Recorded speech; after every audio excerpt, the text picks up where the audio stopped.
Bonjour, vous êtes sur la chaîne Paranormal, c'est normal. Dans ma vidéo de présentation, je vous ai expliqué que j'allais poser sur ma chaîne des vidéos où je raconte ce qui nous est arrivé d'extrêmement bizarre à ma fille et à moi. Je crois que la première chose la plus incroyable, ça a été ce que j'ai appelé moi, le cendrier baladeur.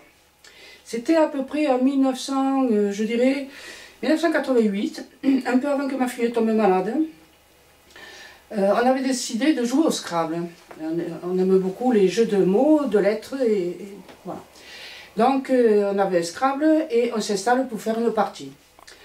Moi j'ai l'habitude d'écrire, de faire beaucoup d'écriture, voilà, je m'intéresse beaucoup même des livres qui n'ont jamais été publiés, mais bon, on verra un peu plus tard.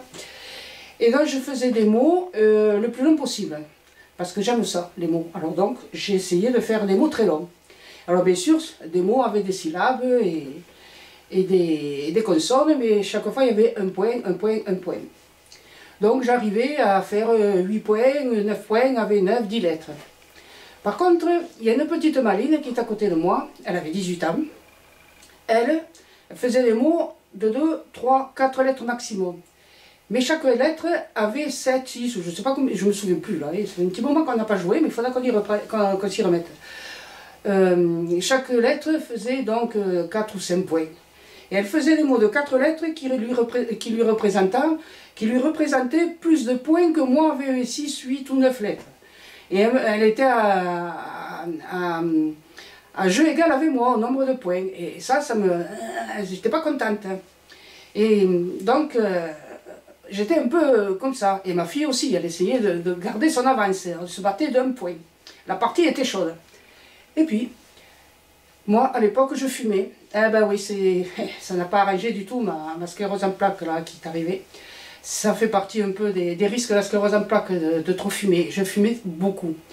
Alors, je prends une cigarette. J'ai dit, bon, ça fait un moment que je n'ai pas fumé, je veux une cigarette. Je prends une cigarette, je l'allume. Et puis, je vais chercher un cendrier, un beau cendrier jaune comme ça. Je dois l'avoir dans un coin, je l'ai gardé. C'était trop bolide, cette histoire. Ce cendrier, donc, je le pose, et la cigarette, je l'allume, je la pose. Et puis on continue, là, et qui c'est qui va gagner, qui c'est qui va gagner, qui c'est qui va faire le plus de points. Tout à coup, au moment où je vais prendre pour la seconde bouffée de cigarette, qu'est-ce qui se passe? Je vois le cendrier qui avance tout doucement. Avec la cigarette, il avait la cigarette. Il avançait tout doucement sur la table. Alors bon, c'est une table en mélaminée, là, voilà, du plastique mélaminé. Blanche elle était, puisqu'à l'époque, c'était une table ronde qui datait des années 70, du temps où on mettait de l'orange, on mettait des couleurs pétantes, et moi j'aimais l'orange, alors j'avais de l'orange partout, dans les rideaux, les doubles rideaux, et sur des chaises à carreaux, en tissu à carreaux orange et blanc, enfin voilà. Mais la table elle était toute blanche et ronde. Et alors le cendrier avançait, avançait, avançait. J'ai dit, qu'est-ce qui se passe? Ma fille et moi, on se regardait effarés. J'attrape la cigarette. Le cendrier continue toujours à avancer. Et il dit, oh, c'est bizarre ça. Et puis j'ai dit, tiens, il y a un esprit dans la maison. Et je ne crois pas aux morts. Hein. Ça, vous allez sur mon blog, parce que j'ai plusieurs boutiques internet, mais j'ai un blog. Alors c'est www.josianejoyce.com.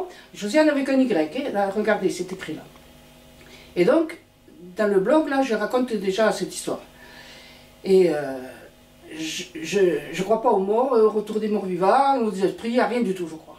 Donc, mais quand même, le cendrier, lui, continue, ça marche. Il était au beau milieu de la table, et tout doucement, il avançait. Alors, j'ai dit, tiens, eh bien, alors moi, je ne crois pas aux esprits, mais pour une fois, peut-être qu'il y a un esprit qui essaie de me donner une information. Alors, à haute voix, j'ai dit, eh bien, tourne. Non, non, non, non, non, non. La première chose que j'ai dit, arrête. Et le cendrier, il a arrêté. Ah! Avec ma fille, on se regardait, je lui dis d'arrêter, il s'arrête. J'ai continue. Et on vérifie, et le cendrier qui se remet tout doucement à avancer. Mais mince, je lui dis arrête, il arrête. Je lui dis continue, continue. Alors j'ai dit, mais autre chose maintenant. Tourne, hein. Et le cendrier qui tourne sur lui-même et qui continue à avancer tout doucement. Alors là, j'ai dit, c'est pas croyable ça. J'attrape le cendrier. Et je le frotte, comme il venait de la vaisselle, j'ai dit, il y a peut-être de l'eau, et la table, elle glisse, elle est en pente. Voilà, hein, comme je crois à rien, j'ai échafaudé toutes les hypothèses. Je remets le cendrier au milieu de la table, Et voilà, et ça la cigarette, hein. La première fois il avait la cigarette quand il a commencé à avancer, mais là il n'y avait pas du tout la cigarette, donc il n'y avait pas la chaleur, il était sec, bien sec, là j'avais bien essuyé. Et le cendrier qui recommence à avancer. J'ai dit tourne, il tourne.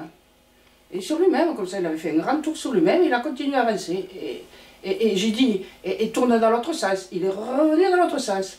Et il se dirigeait vers ma fille, hein, vers les lettres qui étaient installées là pour le Scrabble. Et ben, qu'est-ce que vous voulez faire? J'attrapais le cendrier, j'ai dit, ben, puisque tu fais ta vie, eh ben, on va pas te laisser faire. Et puis voilà, ça s'est terminé comme ça. On n'a jamais compris ce qui s'était passé, ma fille et moi, on s'est posé des questions, j'ai raconté ça à beaucoup de personnes, et personne n'a été capable de m'expliquer pourquoi non seulement le cendrier a avancé une première fois, une seconde fois quand je l'ai remis sur la trace, et qu'en plus en lui disant avance, recule, tourne, non, reculer, non, il n'a pas reculé, il avançait toujours doucement, mais il tournait sur les mêmes et il repartait.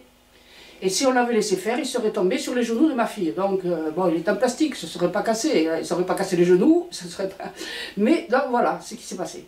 Alors, à vous de réfléchir. Je suis désolée, mais je ne permets pas les commentaires. Je ne veux pas passer mon temps à redresser les tordus qui vont mettre les commentaires de n'importe quoi. Je crois ni à la magie, ni au retour d'affection, ni à l'envoûtement, ni au retour des morts. Je crois rien du tout. Et là, ben, je ne peux penser que c'est la force psychique associée de ma fille et de moi-même. Nous étions en train de réfléchir, notre force mentale qui a dû s'amalgamer et elle s'est portée sur le cendrier. C'est la seule explication que j'ai trouvée jusqu'à maintenant. Depuis 1988, il nous est arrivé encore d'autres choses dans les prochaines vidéos. Au revoir et merci de m'avoir écouté.